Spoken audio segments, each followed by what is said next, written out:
Well, let me come back then to what I said at the conclusion of the last hour, this book by Moltmann on the theology of hope, which is discussed and reviewed by these three papers, Christianity Today, the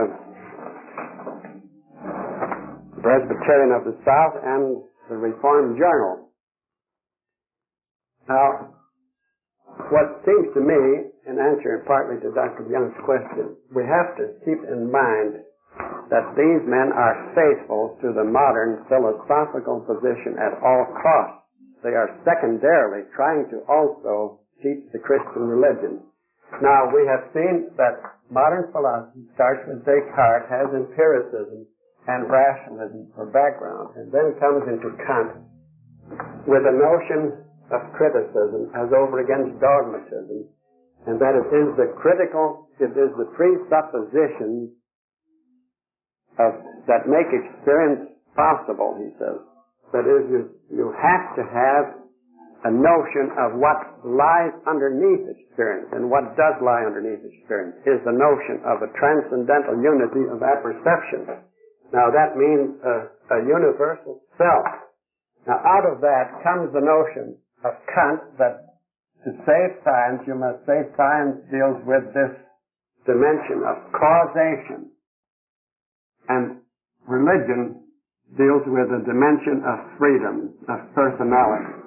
Now, on this distinction, which is called ethical dualism by Richard Kroner, everybody today, all movements agree, and this is the basis of the church union movement. If you will read some of the Roman Catholic theologians, and if you will read the documents of Vatican II, which Dr. Berkhauer is so enthusiastic about, that he thinks that there are evidences of the interest of recent Roman Catholic theologians, and even of Vatican II itself, of an interest of coming closer to the Protestant view. They are interested in coming closer to a Protestant view, namely the new Protestant view, namely the view that is based on this existentialist notion. Existentialism comes out of Kant's criticism. You have idealism, and then pretty soon you've got existentialism, Soren Kierkegaard. Now, the new Protestant movement, which has these great exponents, Paul Tillich and Richard Niebuhr, or Reinhold Niebuhr and Richard Niebuhr, and with Nels Ferre and many others, and Paul and Bultmann, of course, and Barth and Brunner, and many more. Now, they can all agree, and I told you, I think at the beginning, that Hans Urs von Balthasar, who is a Roman Catholic theologian, wrote a book on Karl Barth, in which he said the analogia entis idea of the Roman Catholic Church isn't as bad as what Barth thinks it is, and that Barth's own idea of analogia fidei, analogy of faith, is not really different. You've got to have some being, and you've got to have some faith, and both have it. Now, he says the historic Roman Catholic Church always had the primacy of faith, and therefore, the same thing that Barth now has. And therefore, he says, the Roman Catholics and Karl Barth can get together, and they can together stand over against what he calls the reformers, allein Wirksamkeit Gottes. That is the determinism of the Protestant position, the Calvinist position, but also the original Lutheran position, that God controls whatsoever comes to pass. Now, we have seen that the Roman Catholic position is a combination, has historically been a combination between Aristotle's notion of analogy of being, in which there is pure contingency and pure abstract rationality, kept in balance. That's the analogia, source of the analogia entis idea. Well, you can understand why Paulianism and New Protestantism, which is based on this modern Kantianism, as it expresses itself in existential philosophy, in which you again have absolute nominalism of freedom and determinism, related a little differently, but they have in common this form matter scheme of ancient thinking and the nature freedom scheme that comes from Barth, they have in common that man is autonomous, that the facts are just there, that man must bring these facts into systematic relations, that man has to string all the facts together, string all the beads, and no two of the beads have holes in them and are therefore stringable. Now that means that, you see, Pilate and Herod have become friends. That is to say, New Protestantism and Roman Catholicism are now rapidly uniting together. You can see that in the movement. All the churches, first of all among Protestants, are gradually uniting together. Why shouldn't they? Nobody knows the truth. Everybody's theology is just as good as everybody else's, and so let's all have one big organization. And why should we any longer keep out the Roman Catholics from union with us? And then the Jews can come in too, because the Jews have this this famous Jew, I can't now again for the moment think of his name, Martin Buber. Now his eyes out comes right straight out of Kant too. In other words, Jew and Gentile, Roman Catholic and Protestant, New Protestants, they are all able to unite on this plan. And that means that they can all agree, and the only ones that can't join this new COQ, or whatever it is, this new comprehensive church, are the funding. The Hindus can, but the fundamentalists cannot. And you can't, for sure, because you are worse than the fundamentalists. So far as you are reformed. In the nature of the case you are. Because, you see, fundamentalism, lots of it is still, to an extent, Arminian, and has a measure of the notion of free will. And any theology that has autonomy or free will in it, to any extent, is welcome to just to that precise extent. So if you are really reformed in your thinking, then you, in the nature of the case, will not be welcome to this new union of all churches in the Christ event. Now, the Christ event is what unites everything and everybody together. It unites all churches, Protestants, all Roman Catholics, with all Protestants, all Hindus, all pagans, because they all are in the Christ event. Therefore, the Christ event is not identical with what happened in Palestine. Now, what is now happening is the effort to get beyond all this, so far as Tannenberg and Moltmann and others are concerned, and the quest for the new historical Jesus. And you will, in that statement, or in that paragraph out of Dr. Henry's review that I read to you, you will see that he recognizes himself that this is still essentially an attempt to improve on the theology of Karl Barth and Bultmann and the others, to go beyond that for a greater recognition of history. Because, you see, it is very obvious that the resurrection on Barth's system is not to be identified with anything that takes place in his story. It's not there primarily, even if there is something that nobody can explain that has taken place in this causal relationship. They want to get more genuine significance for history, and well they may. But they can't do it. They haven't the equipment, they haven't the tools, the machinery with which to do it. So, as long as you are faithful to this principle, Tannenberg remains faithful, Moltmann remains faithful, they all remain the new quest of the historical Jesus people. And you see several of these little books, New Directions in Theology, I suppose you get them as we do. Now, this is an attempt to do more justice to history and to relate that other world more directly and more significantly to the causal, to the world of causation. But they cannot escape the inherent absolute antagonism between a world that is run by causation, which is absolute determinism, and a world of absolute freedom, which is out of relationship, pure freedom. Now, Moltmann's theology is built out of these self-same ingredients. Now, even every other modern theologian has really essentially attempted the same thing. they must, all of them, overcome this dualism, this ethical dualism, in terms of Kant's critique of practical reason. You remember Kant says that we know nothing theoretically of the world beyond, but we know something practically. Now, practically doesn't mean that you're good with your hands or something like that, of course, but it means that for practical purposes, in order to give ourselves the best account of our own sense of autonomy and freedom, that we are responsible. Therefore, though we know nothing, we have to know in another sense of the word know. That is to say, we know practically. And therefore we believe. And that belief is therefore a purely non-rational assertion of something. And somebody, we ought to get this gentleman to say, faith is no leap in the dark.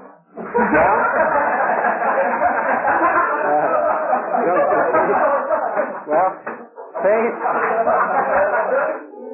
Will you say it a minute, please? It wasn't close.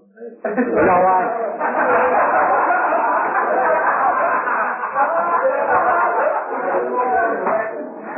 Will you say it anyway?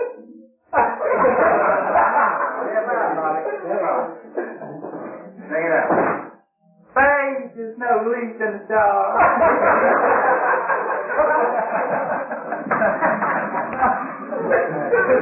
Oh, thank you. You get a 1 for that. Well, don't you see, on this basis, faith is absolutely a leap in the dark. It's contrary absolutely to what you know by scientific causal knowledge that the resurrection cannot happen here. You assert that it has happened here. And now Moltmann says that the connection between the death and the resurrection of Christ here is the death which can happen here and does happen here and happens here every day, and therefore Jesus' death is nothing exceptional, that the connection between that thing which happened here, death, and the resurrection is a postulated identity, don't you see? You simply postulate that. What else can you do than by the practical reason? But that also shows that Moltmann has no other material with which to build up an eschatology than this self-same material modified a little bit. And there's a greater insistence. He can point out the weakness of this ethical dualism. That's what he has done. Pannenberg has already pointed out the weakness of that. But they cannot positively give you any statement of what history means. Now that means, therefore, the upshot of the whole matter is that it is up to us as Reformed Christians to face up to this situation. And I'd like to talk about that for a few moments. About the inability of the new evangelicalism to do what it is undertaking to do. To go, here was fundamentalism, and there was modernism. And now, Carl Henry, great new leader of new evangelicalism, and Edward Carnell, and Gordon Clark, who is himself a Calvinist, very strong Calvinist, but whom Henry uses as the leader of apologetics for the new evangelicalism.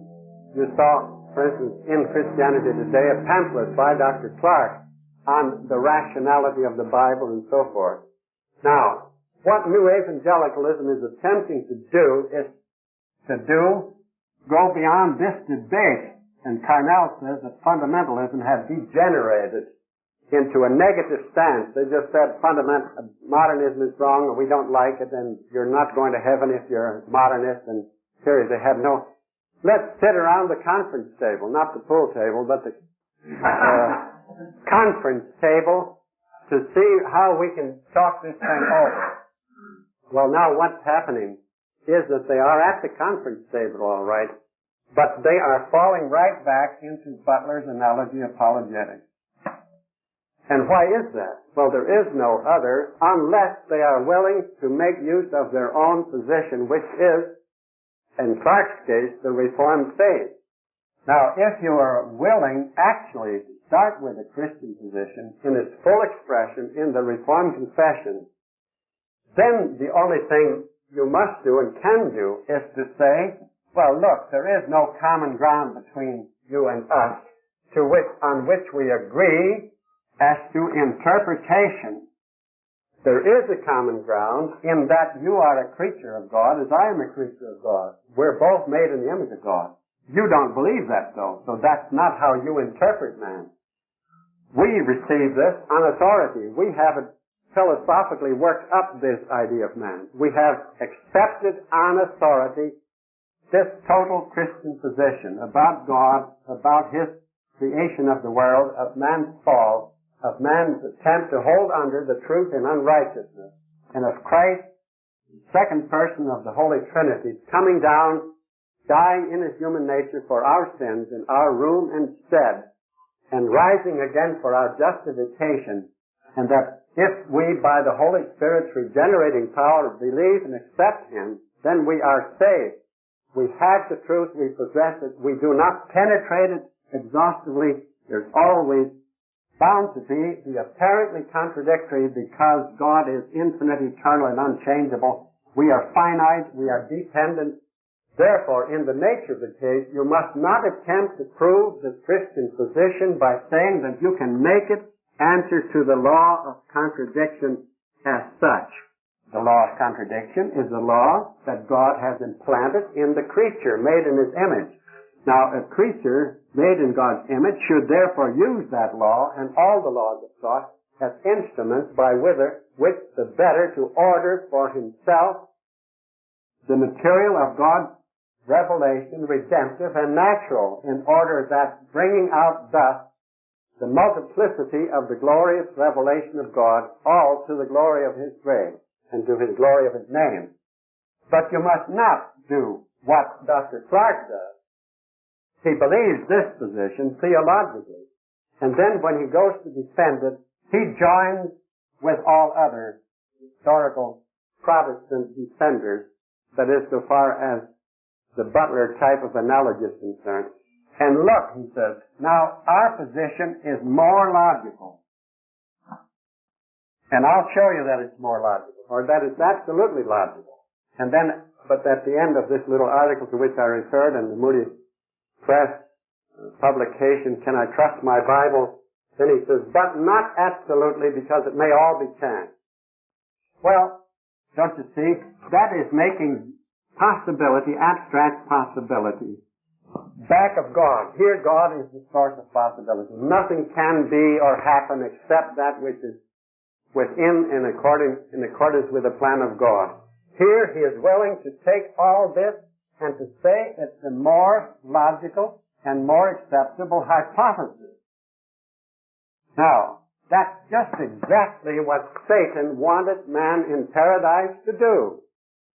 Not to accept this on authority and to say that if you eat the persimmons you will surely die. That is what is ordained.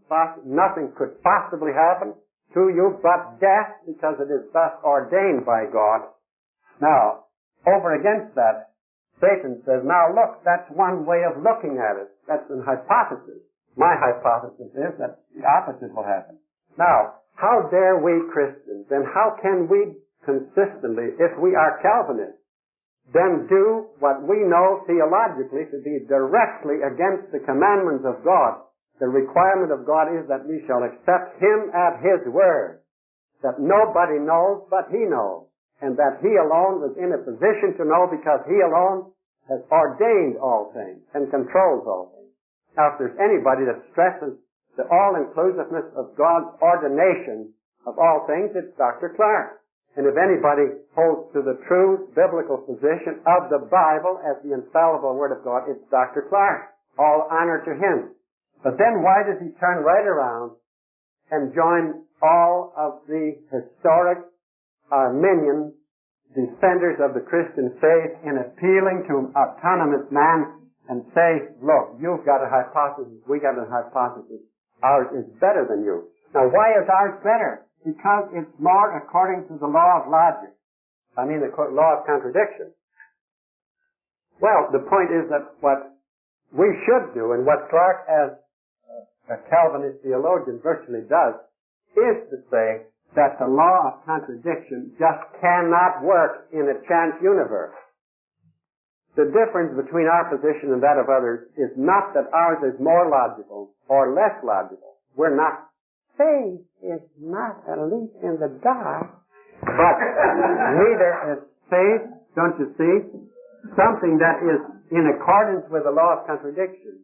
The issue is not whether it is more or less in accordance with the law of contradiction. The point is that the law of contradiction can't operate in a vacuum. And don't you see, on this basis, it has to. You've been through these revolving doors. You've got the big department stores here in town with revolving doors, I dare say. Oh, this gentleman was just in a Wanamaker store in Philadelphia playing the famous organ there. Well, he went through one of these revolving doors. Now, suppose that you have a revolving door and here's non-entity, that's nihil, and here's nothing. Or whatever you want, what language you have. Here's the vacuum, and here's the vacuum. Now, this door tin has to rest on nothing, and as it's up above, it also has to be nothing. And then it revolves. Does it revolve? It doesn't revolve. From nothing into non-being. If you could revolve, don't you see, the whole point is that we must not grant that on any but the Christian position, logic has application to reality. Now, I hope I can make that point, if nothing else.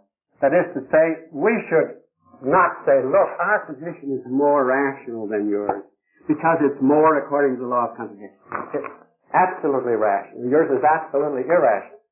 It is absolutely rational, not in the sense that we can absolutely see through the relationships of God to man. We can't, we never shall. God is God, and His all-comprehensive control, and our sense of responsibility will always appear to us apparently contradictory. Not really, it isn't, but we have to believe that it is. Well now, don't you see, then for argument's sake, we say to him, now how could you talk about one hypothesis being better than another? How could science work? You need this in order to have the idea of hypotheses work. Hypotheses have to work within a system of truth, not a system, but within the only existing system of truth. Don't you see? Otherwise, it is in the air. Now, that is the difference between a Butler analogy approach and what seems to me to be a Reformed approach. Now, therefore, don't you see, obviously, that the Reformed faith has come to the kingdom for such an hour as this, and that you boys have come to this seminary for such an hour as this, that you are not to continue doing what is being done by Dr. Carnell, by Dr. Clark, by Dr. Buswell, and good Christian people who are the new evangelicals. They are not answering the neo-Orthodox. They want to keep in touch with the neo-Orthodox because that's the movement going in theology and with existentialism and philosophy. Well, now, you see with your own eyes what they have to do. This dialogue on the resurrection. Here comes Dr. Anderson, I think it was, that gave that speech at Harvard. He was a fine fundamentalist man. He's a Britisher. He was invited to Harvard to lecture as a visiting teacher. And he was asked to give this lecture. And Dr. Clowney was there at the time. I think it was on that occasion that he was there. And so he, in typical fashion, does what has always been done. As, the resurrection is very likely true. Because, don't you see, these people were good people and they didn't lie. And why shouldn't this be the case? It's more probably true. Well, the point should be that nothing is more probably true than anything else, because David Hume can come right along and say the idea of probability in a world of chance is a meaningless something. Now, look here. Here's a puppy, and here in the show window. Now, that puppy has taken 2 steps in this direction, so you predict the puppy will land there, don't you? Huh? Right? Okay, you're caught. All right. Where does the puppy land? Well, here, or there, or there, or there. Otherwise, it wouldn't be a puppy. Would it? All right. Now that's the puppy in the show window. He's confined. But now put that puppy in a vacuum. Put it in an infinitely extended, bottomless vacuum. And then you have one drop of water starting a current this way. Now, are you going to predict anything whatsoever as being more probable as to where that thing is next going to? Of course you can't.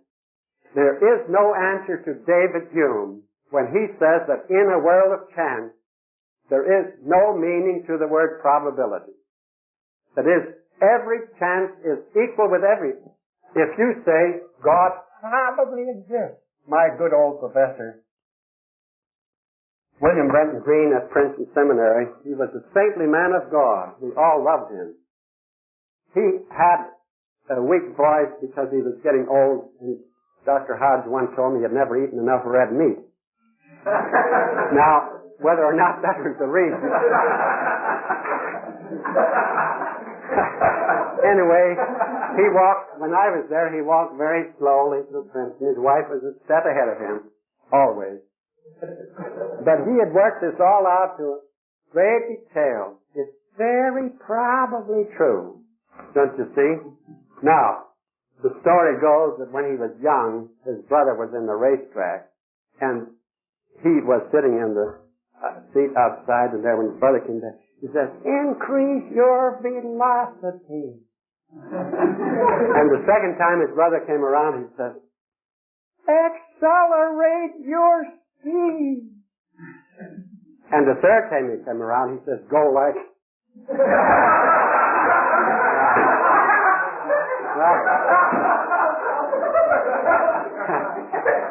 Please don't tell any of the faculty members that, will you? Well, now, that sainted professor, he was reformed as reformed could be, but he had taken Butler's analogy as B.B. Warfield, that great man of God, the greatest, I dare I say it, of American theologians, I think he is. Daphne, Gerard Doe, and Thornwell notwithstanding. Charles Hodge even. Very well. At least perhaps the most brilliant and versatile, certainly sound Reformed theologian. He nevertheless writes the article on apologetics in one of the great dictionaries. I forget the title of it. Now, and then it's all on this probability approach. Now, probability fits in with Arminianism, with Romanism. It doesn't fit either, because nothing fits in Arminianism or in Romanism in the basic sense of the term. But the point is that it does not fit in with the Reformed faith. If anything must be excluded, it is the insult of the living God that you say that God, what he says, is probably true. Now, some of you are married, and suppose you say to your wife, "Honey, I probably love you." She'll slap you in the face. Won't you? She certainly ought to slap you in the face if she doesn't. Well, the point being that probabilities do not properly belong between your God, your Christ, who didn't probably die on the cross. And you shouldn't think that it's very probable that he did. And it's very probable that the regeneration work of the Spirit is in your heart. You are insulting the triune God if you speak of his work as probably true, don't you see? Because only that can exist that he says is true. Therefore, it's absolutely true or not true at all. Truth is truth or truth isn't true. Now, therefore, don't you see what we are called upon to do as Reformed Christians, to take over the lead from the new evangelicalism, who are failing to do what they are undertaking to do. The new evangelicals, Gordon Clark, and then Carnell. Now, I have that little book on the case for Calvinism. There were three people. One of them was Hordern, who was Case for New Orthodox Theology. You may have seen that little book. And the other one is Carnell, the Case for Orthodox Theology. And the third one is Theology in Liberal Perspective by D. Wolfe. I was interested to see in Martin Luther King's funeral that this man, D. Wolfe, was Martin Luther King's professor in the New England School of Theology and his promoter and supervised his doctoral work. And he was asked to come. Now, he is, of course, a modern liberal Methodist. Now they have streamlined, conscientized modern Methodism. That's their institution. They asked me, a rock-ribbed, hopeless, orthodox Calvinist, to come to speak to them, mind you, for a week almost. And then they asked me, I asked, what would I speak on? I suppose I better take some peripheral subjects so there wouldn't be any major clashes. No, I was to speak on Boston personalism. In other words, their own point of view. How did it look from here?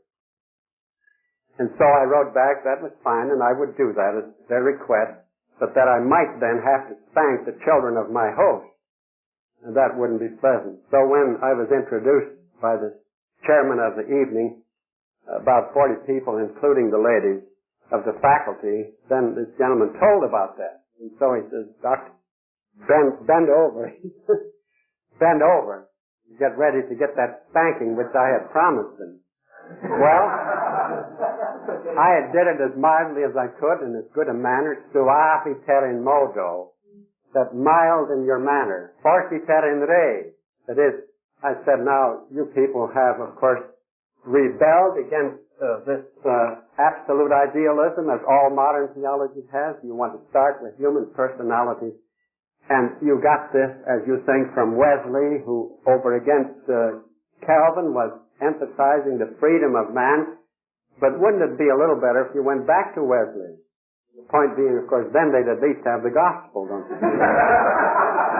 But they didn't have the gospel because they are conscientized Wesleyans, and therefore are now ready to be conjoined with all conscientized Calvinists at Princeton. Well, that is the situation. Carnell had his training under Brightman at University of Boston School of Theology. He studied with us, and then in his book, the first book on Christian apologetics, he starts out some places very fine, that is, the Bible is the Word of God, and what it says is true because it says it. And then he turns right around in complete inconsistency with that. He says the rational man is the one who judges, and he has as his tool with which to judge the law of contradiction. That's the fourth book of Aristotle's Metaphysics. And if you don't make peace with the fourth book of law of Aristotle's Metaphysics, then you are done. Now, in another book, he has the moral man. The moral man. And later on, he has the axioms of a decent society. Axioms of a decent society. Christ lives up to those axioms. Now, everybody flunks. All of them, except Christianity, which passes magna cum laude, because it answers to the law of contradiction, it answers to the requirements of Kant's moral man, it answers to the axioms of a decent society. Now I ask you, my friends, is that challenging unbelief with the gospel? It is not. Sad to say, I'm not for one moment suggesting that Carnell was not himself a sound, good evangelical Christian. He was. Shortly before his death, he reasserted his belief in the absoluteness of the revelation of God through Christ in the Scriptures. But then, in total inconsistency with that, in order to get on the common ground with the modern world, the modern man, then he will take over Brightman's position, for whom human logic is legislative, and for whom Christianity must be what Kant's philosophy says that it must be. Now, so much for, I have no time to go into, nor need I to do so. In Dr. Clark's position, there are many writings in which you can see this, but this little one that I referred you to is very easy to observe. And Carnell. Now, there are many others, and I would like for any of you to ask any questions. My point is that they are still today falling back on this Butler analogy type of thing, which has shown itself so absolutely futile. If anywhere they've shown it is in this dialogue on the resurrection, which is right here reported in this issue of Christianity Today, in which three men answer Dr. Anderson, and of course Anderson has no refutation, nothing with which And Dr. Pinnock can't usher one iota tittle of factuality. He's absolutely right, but he can't produce the evidence that he is right. He's absolutely right as a believing Christian, but he's falling back again on Butler's analogy in order to answer. And Butler's analogy cannot answer David Hume. So the unbeliever always can tell you, but you haven't proved. Just like in Justin Martyr's case, when Trypho the Jew said, will you now show me, Justin, that Jesus is the Christ? Not that he probably is, and that he could be that, but that he is.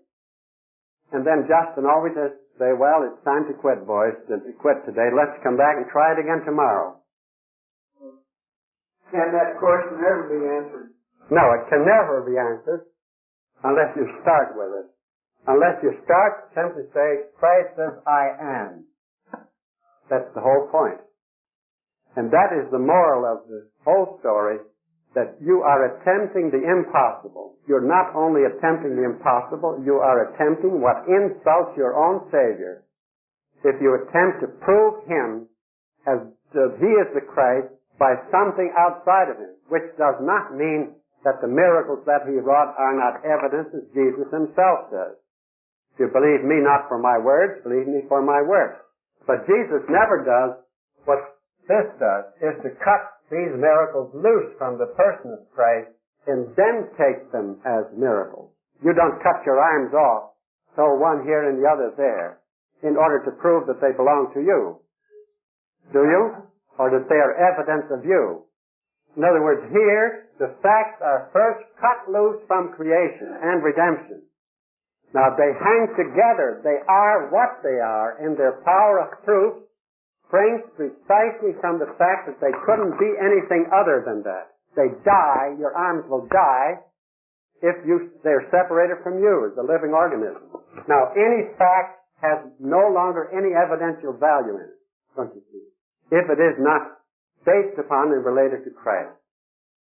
Now, I said a while ago that you should have an opportunity for questions. I'd like, just 1 second, to say something about the papers that those of you that are taking this for credit. You may write, as far as I'm concerned, about any subject. Now, I'd like for you to do a good deal of reading on it, and I believe, when does your term end? What is it about approximately? 3 or 4. Well, now, why don't you make 23 or 24th of May the end for handing in these papers here to the office? That will give you a chance to do a lot of reading on this. It's not much good for yourself or for me if you, on the basis of the few things I said, try to say something. And you'll get more credit if you read a lot. Tell me how many pages you've read and what you've read. So you better read good literature. You know what good literature is. Good Reformed literature. And read a lot of it, and then give your analysis of it, and you can do this subject or that subject, as far as I'm concerned, general apologetics. Do you want to say something about it, Mr. Smith? I think we have a couple of minutes written.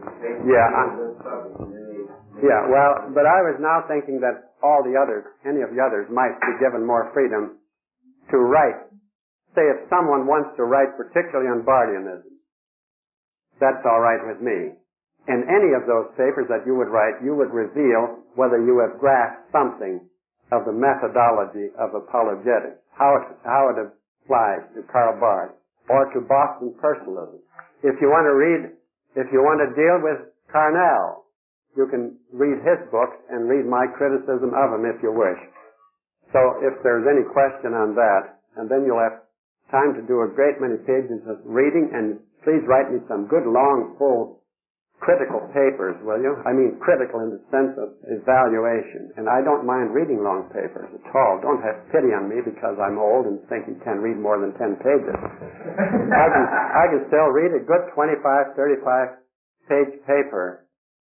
And that'll give you something, set your teeth in, and something worthwhile to produce, and then you'll be proud of it later. Right?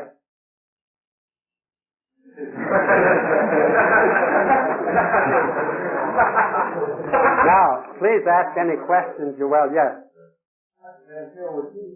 sort of try to get it for us briefly. Bart and God is dead theology. Oh, yeah. God is dead. One thing is Bart is dead. Yeah, well, he is. Immanuel Kant. Now, you'll think Kant is the servant of Satan himself. Well, he has done more in modern times to bring the anti-Christian position centrally in connection with the autonomy of man. Now, that general Kantian position in philosophy, in existential philosophy, underlies Bultmann's approach.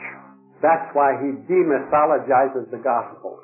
For Bultmann, this is the world of causation, and that world in which orthodoxy spoke of as having the resurrection in its creation must be demythologized, right? Must be purified. Therefore, when you first fumigate or demythologize this, and then you restate existentially, that is, in terms of self-authenticating personality, which idea he gets from some existential philosophers, Martin Heidegger in particular. Self-authenticating, which means self-asserting, self-sufficient. Now, this is what demythologizing does. Now, this is what they all have done. Now, Karl Barth has demythologized the orthodox position just as much as Bultmann has. Now, Bultmann gets all the blame for being a bad boy because he demythologized. He says this is the three-decker universe, just like a hamburger, you know. This is earth, this is hell, and that's earth, and that's heaven. And who can believe any such thing as that? Well, Barth says the same thing. Ein sprechende Schlange kann ich so wenig wie jemand anders glauben. Or anything like that. Das Profane es gibt. All right. Now you take the God is dead theologians. What are they doing? They are doing precisely the same. And Van Buren, by the way, we have a claim to one of them. He lives in Philadelphia. He's at Temple University. Now, and his name has a Van in it. That helps too. Van Buren studied under Barth and wrote his dissertation under Barth. Now, he has agreed with Barth, but he thinks that Brunner and Barth and Bultmann do not carry out the logic of their position. Now, here's an attempt on the part of Pannenberg and von Moltmann and others to improve on Barth, to make him more Christian. These boys say, oh yes, we too are Christians. You see, these boys are definitely, they are God is dead theologians, but they are not anti-Christian theologians. They are Christian ministers and Christian professors, teachers in Christian institutions, at least one of them is. Well, the point is that they are still saying, applying the same thing, we can know nothing of God. There is no God so far as our knowledge is concerned. So far as our knowledge of God is concerned, He is dead. He's practically dead. Now they are right. They are more consistent than Barth, isn't it so? They're much more consistent than these other men. We know nothing of that God. Then for all practical purposes, He has not revealed Himself to us. His claim is not upon us. His threats are not upon us. His promises are not above us. So, let's then do what Bonhoeffer has told us to do. And Bonhoeffer is one of their chief saints, if not the chief saint. Of course, Nietzsche, historically, who said God is dead, but Nietzsche is too coarse a philosopher. Let's take Bonhoeffer, the great hero, martyr of the Hitler regime. Now, Bonhoeffer himself believed in the theology of Barth and Brunner and those, and he went beyond them. And he said, therefore, we have to have a theology of Christ, of Jesus. We know nothing of God. We already have seen that for Barth too, Christ is the electing God, isn't that so? We know nothing of a God who isn't wholly revealed in this world. So Bonhoeffer talks, and Harvey Cox talks, as you know, about the secular city. And the kingdom of heaven is this secular city. And we ought to think about Christ as the man for others. Man for others. Now that's like Barth's Mitmenschen Jesu, fellow men with Jesus. Christ is the real man, He is the real authentic man, and we can become real authentic men if, like Christ, we follow Him in giving ourselves for others. Now that's plain humanism. Well, that's what Barthianism is too at bottom, you see. So they are not wrong when they claim Barth and these other great theologians as their parentage. What is wrong is, again, if we do what so many people do, give these poor God is dead theologians another kick and praise Barth to the sky as though he's an innocent of it. And Paul Tillich even. You know, they like to claim Paul Tillich as their granddaddy too. And Paul Tillich sort of has been disowning them. He's not living anymore now, but he disowned them too. Well, why should they disown them? Well, you see, their children are beginning to be a little bit more consistently true to their principles than they were themselves. So the God is dead theology, I would say, is the logical outcome of it all. Now, those are not bad people. They're decent suburbanites. And they are Christians who want to improve society and all of that sort of thing. We ought to appreciate that. I mean that. That's common grace. But unfortunately, it's passed off as though that were Christianity. Now, I don't know if that answers your question. Any other? We were discussing theology this last hour. If there is any connection between Christ's event in history and Geschichte, and if there is, or if there's not, is it possible, would it have been possible for the Christ event, for our historical event of Christ, the resurrection or any specific event, apart from the Geschichte? Now, will you repeat that? Is there any connection between Geschichte and history?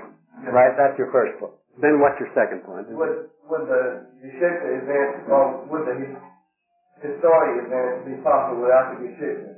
Oh, I see. In the first place, yes. Well, to be sure, reality has two aspects. Story, that's the causal aspect. But there's more to life. There is the freedom aspect. And there is the religious. Man is a religious animal. So he has to talk about a God. And that God is in the realm of the Geschichte. But then that God does come into this realm of historian. That's incarnation. Therefore, the two are first of all contrasted with one another absolutely. That's ethical dualism. Then after they've been, and that's what Kroner says, ethical dualism. But then ethical monism, or is the final word. They are brought together again. You see, it is simply postulated that this God of which you can know nothing, nevertheless comes in this world of history and reveals himself. They're wholly revealed. Remember? And then when he is in this world, and that's the positive connection, then he is wholly hidden. Now, therefore, you can have this world by itself, the causal world of science, and a secularist can talk about that world, and for him that world alone exists. And you can have your positivists who say there is nothing beyond. But we who are religious people, they would say, do believe there is something beyond. Now, we agree that there is no metaphysics is possible. Kant said we're done with all metaphysics. And Hegel spoke of that as the old metaphysics, which nobody can believe anymore. To that extent, everybody is positivistic in that sense. But, nevertheless, though we do not believe in the old metaphysics, we project in that world, into that world, and speak of a God who is the Creator, and then we use all the Christian biblical terminology about His creating the world, about His redeeming the world. So then that is redeeming this world. And now, Moltmann is trying to bring that other God more involved in this, get him more involved in his story. And the quest for the new historical Jesus consists precisely in getting that God of that world more involved in history. But it is always still impossible to do that after you have first separated man from God as the Creator. After you have first cut up the world into little bits of individual contingent existence, which can never be brought together. Like the apples you've shaken off the tree, they cannot be made to grow on the tree. You can tie them on with strings again, but you can't put an apple back on, and so far, I don't suppose it has been attempted. A heart transplant has been attempted for a human being, but I haven't yet heard of an apple transplant on a live branch again. Maybe it can be done, I don't know. But at any rate, that isn't the ordinary, customary way of doing with apples. Now, the thing is that this is what they have done. They've shaken the apples off the tree, don't you see? And then they tie them on again. Now, that just makes no sense. Well, it seems like Bultmann's demythologizing is a logical end of this Geschichte and his story. And when he says we have to demythologize all this because we can't believe in it, in his stories, because it's the place of time and sense and so forth. It's logical for this time. Yeah, it is. It is perfectly consistent. And therefore, it's consistent for him to demythologize. And then to do the best he can when he wants to existentialize. Say, then what remains? What remains is the free man. And he is authentic to the extent that he is really free and that he really is a good man. And once Jesus was the authentic man, just like in Bart's case, the only real man. For Bultmann, he's the only authentic man. Now he gets that from Heidegger's philosophy. Self-existence, authentic existence, and inauthentic existence. Those are the categories for Heidegger. I don't want to be afraid in the future of trying to prove something, so maybe stir it up. Go ahead. Say anything. If say we claim the resurrection story from the Bible, and it's claimed there, and then say to go on to try to prove it in two other ways by the fact that his enemies couldn't have stolen his body and that his friends couldn't have. Is that in error? Is that going on? Nothing is in error, my friend. You can do all of those things. And you should do all of those things. The Bible does all of those things. Paul does all of those things. If only you don't cut them loose like the apples off the tree. Don't you see? That's the whole thing. Jesus himself appeals to miracles.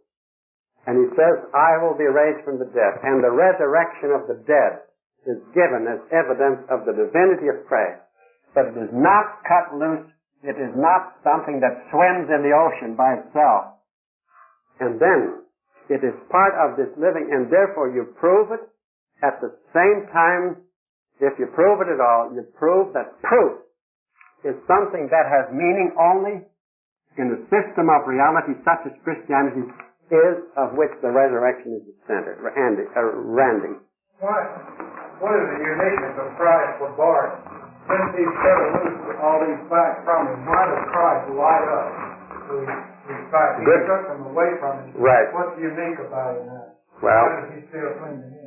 Quite right, and that's the postulation. You see, he has, first of all, dualistically. Here are the causal world, and here's the resurrection in that causal world as a mechanical something. So far as the resurrection happened in this mechanical world, it has to fit into and be like every other event, predictable, causally. But then it must be different than that, and that's why it has primarily to be Geschichte. Well, then it's wholly other. Then you know nothing of it, because the only way you know anything is by causal relation.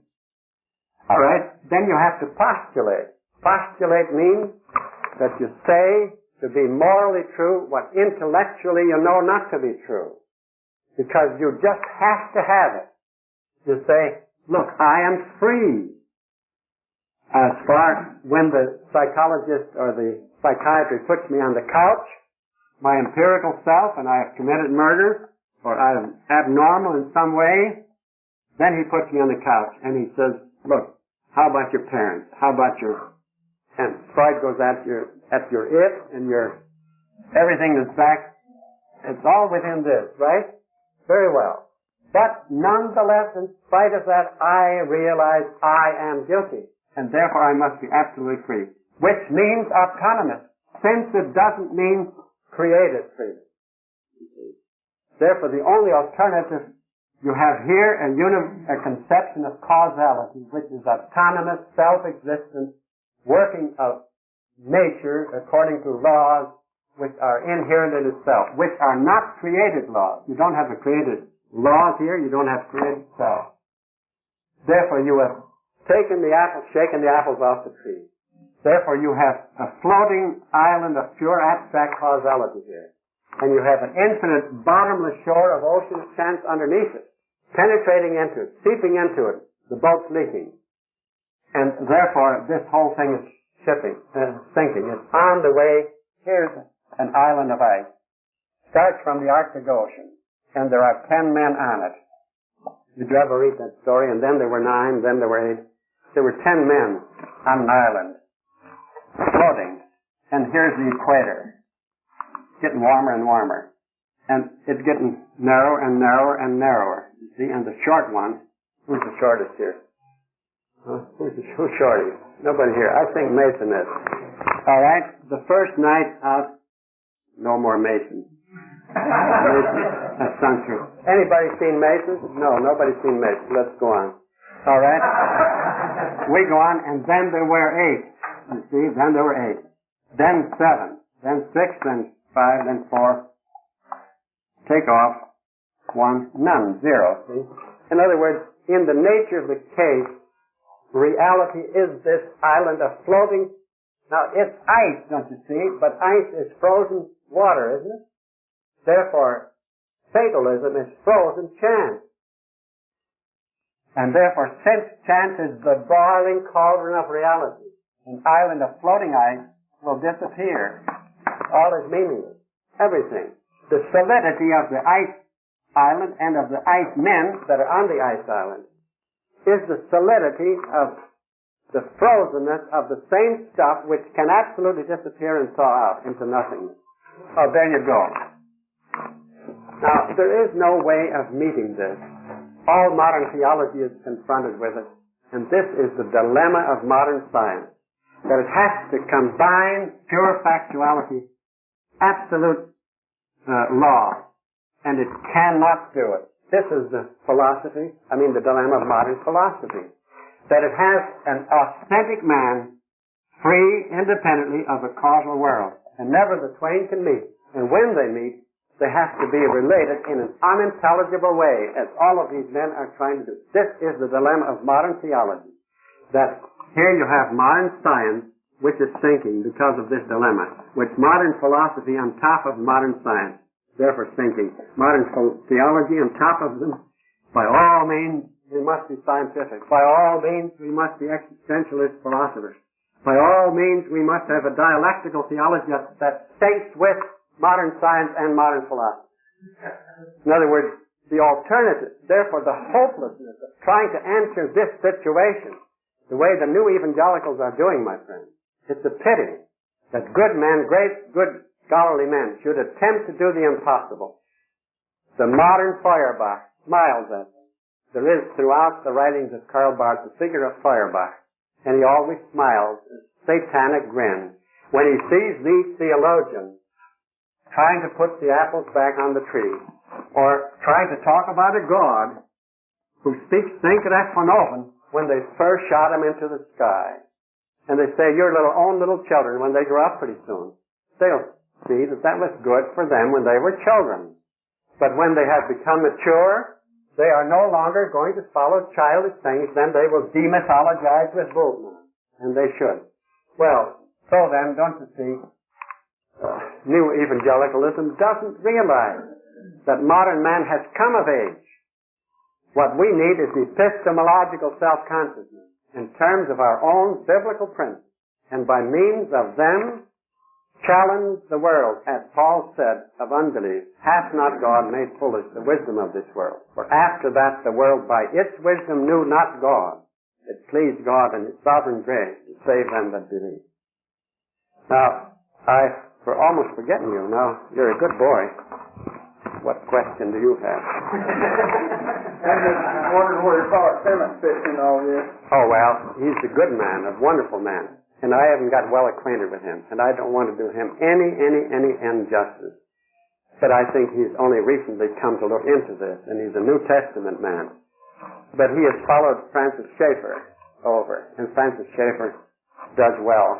A wonderful piece of work. But he hasn't thought these things through too thoroughly either. And so Pinnock is once more, to an extent, as he says on page 59 or 60 or thereabout of his little book, that Butler's analogy, idea, probability, that's the best you can do. Well, it isn't the best you can do. And I'm hoping, and please don't tell Pinnock that I mentioned even his name, because I don't want to antagonize Pinnock. I want to win him. I wish I could win the others too, but they're past winning. Clark is past winning, so is naturally Carnell. He's no longer living. When you get as old as I do, and as I am, and Clark is already 65, you get too stubborn to change anymore. So I'm hoping that you people, the next generation, we always have to try to convert the next generation. Any other questions? Thank you very much.